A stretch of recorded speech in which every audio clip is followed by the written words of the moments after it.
Hello students, bio study channel में आपका स्वागत है। आज हम मानव स्वास्थ्य और रोग के पार्ट थर्ड में कुछ डिजीज के बारे में अध्ययन करने वाले हैं। तो सबसे पहले हम अमीबियासिस, एस्केरियासिस, फाइलेरियासिस और रिंग वर्म डिजीज का स्टडी करेंगे।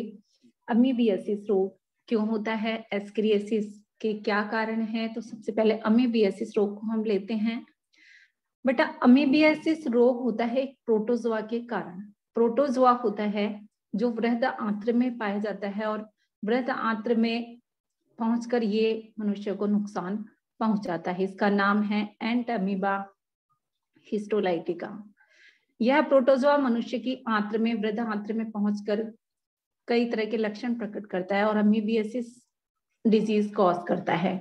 इसके लक्षण हैं कब्ज, उदरीय पीड़ा, ऐंठन, रक्त के थक्के वाला मल। इस तरह की कंडीशंस जो है मनुष्य में बन जाती है और इसका संचरण जो है घरेलू मक्खियों के द्वारा होता है। जब संक्रमित व्यक्ति के मल पर घरेलू मक्खियां बैठती है और हमारे खाद्य पदार्थों को ये कंटेमिनेट कर देती है और इन खाद्य पदार्थ जो संदूषित हो जाते हैं, इसको स्वस्थ व्यक्ति यदि ग्रहण करता है तो इस कारण से ये अमीबियासिस स्वस्थ व्यक्ति के फैल जाता है।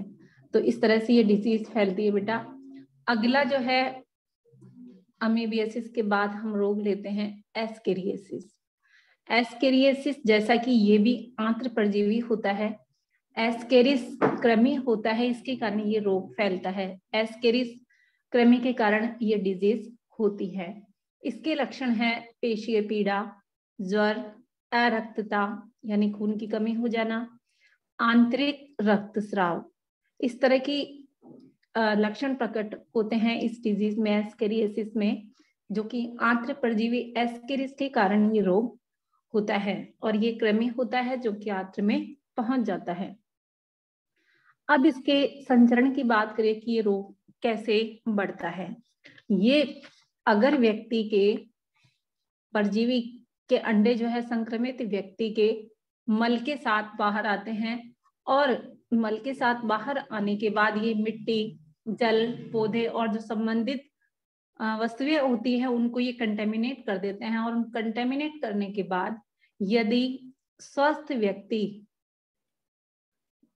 इनके संपर्क में आता है तो इस रोग के लक्षण या इस रोग का संचरण उसमें हो जाता है। इस तरह से एस्केरियासिस डिजीज एक व्यक्ति से दूसरे व्यक्ति को फैलती है। चलिए अगला रोग हम लेते हैं फाइलेरियासिस। फाइलेरियासिस डिजीज, फाइलेरियासिस जो रोग होता है जिसको हम कहते हैं फाइलेरियासिस,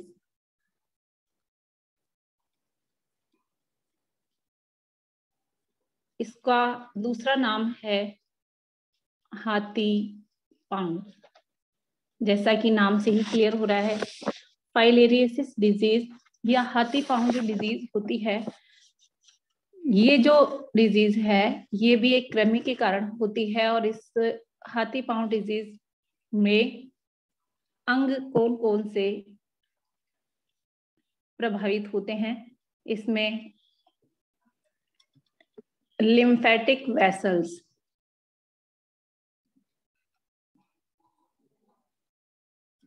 लिम्फेटिक वेसल्स जो है प्रभावित होती है और ये कृमि कई वर्षों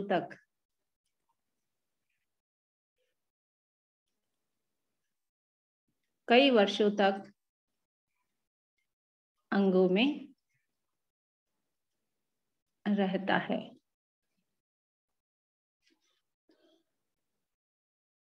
जननिक अंग भी इससे प्रभावित होते हैं। बॉडी में यानी शरीर में विरूपता आ जाती है, शरीर में विरूपता आ जाती है। इसका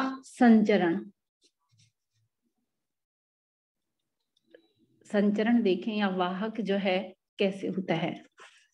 इसका संचरण होता है मादा मच्छर के द्वारा। मादा मच्छर के द्वारा। इस तरह से ये भी कृमि के द्वारा होने वाला रोग है। काफी लंबे समय तक ये जो कृमि है अंगों में निवास करता है, अंगों में रहता है, और एक व्यक्ति से दूसरे व्यक्ति में यदि ये मादा मच्छर संक्रमित व्यक्ति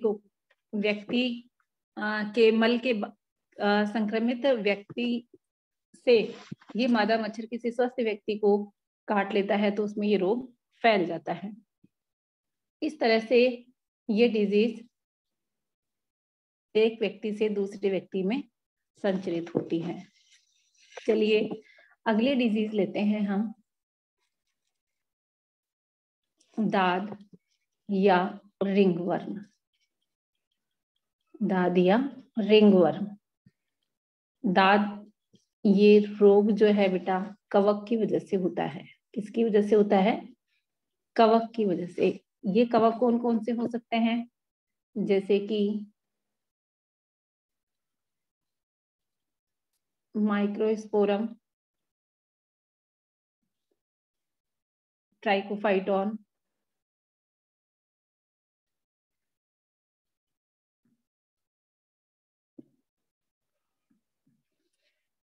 एपिडर्मोफाइटोन,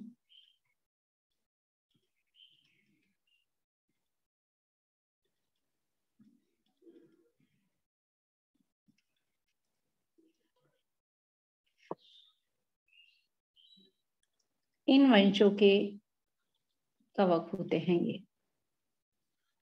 चलिए इससे शरीर के कौन से अंग प्रभावित होते हैं?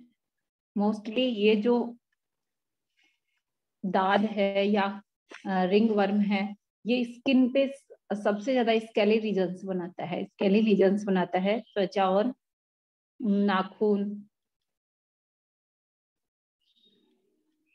शिरोवल्क, ये रीजन्स होते हैं जहां ये स्केली लीजन्स बनाता है, जिनको विकसितियां बोलते हैं। विकसितियां बनाता है ये, और इन विकसितियों में क्या होता है, इसमें खुजली चलना चालू हो जाती है स्केली लीजन्स में। अब बात करें कि ये डिजीज ज्यादा कैसे फैलती है बेटा, ऊष्मा और नमी की वजह से, नमी के कारण इसका संचरण ज्यादा होता है। इसका संचरण जब नमी वाली स्थिति होती है तो ये अपने अंगुलियों के जो पोर होते हैं इनके बीच में ये डिजीज ज्यादा फैलती है। और यदि हम बात करें संचरण इसका, मोस्टली संचरण इसका ये देखा गया है कि यदि एक व्यक्ति की वस्तुएं, यदि एक संक्रमित व्यक्ति की वस्तुएं जिसके ये कवक इन्फेक्टेड कंडीशन में है, एक संक्रमित व्यक्ति की वस्तुएं यदि स्वस्थ व्यक्ति यूज कर लेता है, यदि स्वस्थ व्यक्ति यूज करता है तो उस व्यक्ति को ये डिजीज हो सकती है। तो कवक के द्वारा होता है दाद या रिंगवर्म। कौन कौन सी कवक? जैसे कि माइक्रोस्पोरम, ट्राइकोफाइटोन, एपिडर्मोफाइटोन, ये जो है वंश की कवक होती है जिनके द्वारा ये डिजीज मनुष्य में होती है। त्वचा, नाखून, शिरोवल्क, बॉडी के ये भाग मोस्टली प्रभावित होते हैं और स्केली लीजन्स बन जाते हैं। स्केली लीजन्स बन जाते हैं। ऊष्मा और नमी के कारण बहुत ज्यादा फैलती है ये डिजीज। और संचरण कैसे होता है? जब एक व्यक्ति, संक्रमित व्यक्ति की वस्तुएं एक स्वस्थ व्यक्ति के द्वारा यूज कर ली जाती है। इन सब डिजीज की बात करें तो बेटा इनका नियंत्रण कैसे किया जा सकता है? इसके लिए व्यक्तिगत और सामुदायिक स्वच्छता बहुत ज्यादा जरूरी है। व्यक्तिगत और सामुदायिक स्वच्छता के द्वारा ही इन डिजीज को कंट्रोल किया जा सकता है। तो आज हमने कौन कौन सी डिजीज पढ़ी? आज हमने डिजीज पढ़ी अमीबियासिस,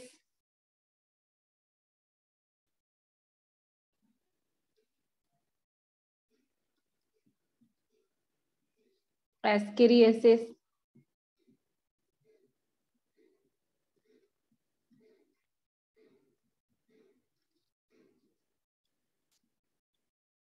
फाइलेरियासिस,